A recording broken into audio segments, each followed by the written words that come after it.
నమస్తే. ప్రతి 6 గ్యారంటీల అమలు, ప్రతి గ్యారంటీ అమలు అడిగినప్పుడు ప్రతిసారి కేసీఆర్ గారి మీద కేసు పెట్టే ప్రయత్నం చేసినటువంటి ఈ రేవంత్ రెడ్డి సర్కారు ఆ గ్యారంటీ చిత్తశుద్ధి లేక అమలు కావట్లేదు. ఇక్కడ కేసులకు ఆధారం లేక కేసు పెట్టలేకపోతా ఉన్నారు. కానీ ఎప్పుడూ ప్రయత్నం చేస్తూనే ఉన్నారు. ప్రతిసారి ప్రయత్నం చేస్తూ ఉన్నారు కేటీఆర్ గారి మీద కేసులు పెట్టడానికి. ఈరోజు మా నాయకుడు ఎంత గొప్ప నాయకుడు అంటే ఈరోజు ఏసీబీ విచారణకు పోకుంటూ ఏమి జరిగినప్పటికీ కూడా కార్యకర్తలు ఇబ్బంది పడద్దు, ఆత్మరక్షణ కోల్పోవద్దు, మీరు అందరిలా కాకుండా ఏ డైవర్షన్ పాలిటిక్స్ చేస్తూ ఉందో ఈ రేవంత్ రెడ్డి సర్కారు అవన్నిటిని మనం తిప్పికొట్టాల్సిన అవసరం ఉంది. కేవలం కేసులు అనేది ప్రజా అయితే రైతు భరోసాను డైవర్ట్ చేయడానికి మాత్రం మీరు చేస్తూ ఉన్నారు. కాబట్టి తమ్ముళ్ళందరూ మీరందరూ కూడా రైతు భరోసా మీద ప్రతి రైతు వెనకాల ఉండాలి. ప్రతి రైతు కోసం మనం కష్టపడి వాళ్ళకి వారి యొక్క ఏవైతే వాళ్ళకి గ్యారంటీలు అమలు చేయాలో అమలు కోసం ప్రయత్నం చేయాలని చెప్పినటువంటి గొప్ప నాయకుడు కేటీఆర్ గారు. మీరు గతంలో రేవంత్ రెడ్డి గారు అరెస్ట్ చేసినప్పుడు, విచారణ పిలిచినప్పుడు తొడలు కొట్టడము, మీసాలు మెలేయడము ఇలాంటి చేస్తూ ఉండే.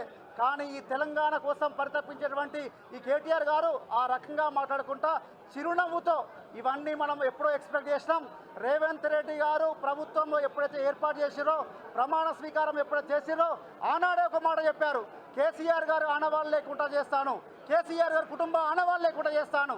దాంట్లో భాగంగానే ఈరోజు కాళేశ్వరం చూస్తే కేసీఆర్ గారు గుర్తొస్తున్నారు కాబట్టి దాని మీద నిందలు వేసే ప్రయత్నాలు చేస్తూ ఉన్నారు. ఈరోజు తెలంగాణ విగ్రహంలో బతుకమ్మ చూస్తే కవిత గారు గుర్తొస్తున్నారు కాబట్టి ఆ బతుకమ్మనే లేకుండా చేశారు. ఈరోజు హైదరాబాద్ అభివృద్ధి చూస్తే, ఐటీ ఎగుమతులను చూస్తే కేటీఆర్ గారు గుర్తొస్తున్నారు కాబట్టి హైదరాబాద్ బ్రాండ్ ఇమేజ్ పడగొట్టే విధంగా చేస్తూ ఉన్నారు. అందులో భాగంగానే ఈరోజు ఫార్ములా ఏదైతే ఈ రేస్ని కూడా రద్దు చేయడం జరిగింది. దాంట్లో తప్పు పట్టినటువంటి హైదరాబాద్ మేధావర్గం, తెలంగాణ మేధావర్గం ఈరోజు మీరు చేయడం తప్పు అంటే దాన్ని డైవర్ట్ చేయడం కోసం గతంలో జరిగింది, ఈ రకంగా జరిగింది కాబట్టి ప్రొసీజర్లో ప్రాబ్లం జరిగింది కాబట్టి అవినీతి నిరోధక శాఖ అని చెప్పి ఈరోజు కేటీఆర్ గారి మీద అక్రమ కేసులు బనాయిస్తూ ఉన్నారు. ఏది ఏమైనప్పటికీ కూడా హైకోర్టులో వారి అడ్వకేట్ చెప్తా ఉన్నారు, ఎక్కడ కూడా అవినీతి జరగలేదు, ప్రొసీజర్లో మాత్రమే తప్పు జరిగిందని చెప్పి. ఒకవేళ ప్రొసీజర్ తప్పు జరిగితే అవినీతిని ఏ రకంగా మాట్లాడుతూ ఉన్నారు? ఈరోజు మీ కాంగ్రెస్ పార్టీ, సోషల్ మీడియా అందరూ కూడా అవినీతి మీద విచిత్రమైనటువంటి వాదనలు వినిపిస్తూ ఉన్నారు. క్విడ్ ప్రోకో అనే విచిత్రమైన వాదనలు వినిపిస్తూ ఉన్నారు. అంటే కాంగ్రెస్ పార్టీ నాయకులు కనిపించిన క్విడ్ ప్రోకో మరి ప్రభుత్వానికి ఎందుకు కనిపించట్లేదు? ఏసీబీ లేఖలో ఎక్కడ కూడా క్విడ్ ప్రోకో అనే పదం ఎక్కడ వాడలేదు. నిజంగా మీరు క్విడ్ ప్రోకో అంటే ఈరోజు రేవంత్ రెడ్డి గారు వాడుతున్నటువంటి కారు TH07 FF 0007 అనే కారు కూడా KLSR కంపెనీది. ఆ కంపెనీ పేరు మీద ఉన్నటువంటి ఆ కారు ఆ తర్వాత మీరు అధికారంలోకి వచ్చిన తర్వాత వారికి 168 కోట్ల కాంట్రాక్టు ఇవ్వడం జరిగింది. ఇది క్విడ్ ప్రోకో రేవంత్ రెడ్డి గారు, దీన్ని క్విడ్ ప్రోకో అంటారు. ఆ తర్వాత మెగా కృష్ణారెడ్డి దగ్గర 115 కోట్ల ఎలక్ట్రల్ బాండ్ మీరు తీసుకున్నారు.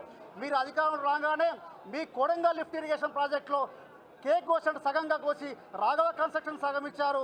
అదేవిధంగా ఈరోజు మెగా కృష్ణారెడ్డి సగం ఇస్తూ ఉన్నారు. రేపు కోట్ల పోచమ్మ సాగర్లో కూడా సగం ఇచ్చడానికి అవకాశాలు ఉన్నాయి.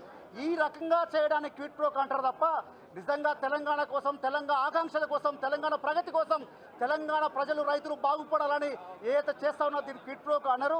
దయచేసి ఇప్పటికైనా మానుకుంటే బాగుంటుంది. రాబోయే రోజుల్లో ఇదే రకం కంటిన్యూ ఇస్తే మాత్రం మా నాయకత్వం అందరూ కూడా, మా యొక్క కార్యకర్తలు అందరూ కూడా ఏ రకంగా తిప్పుకొట్టాలో ఆ రకంగా తిప్పుకొడతాం, కబడతారని చెప్పి హెచ్చరిస్తూ ఉన్నాం. Thank you.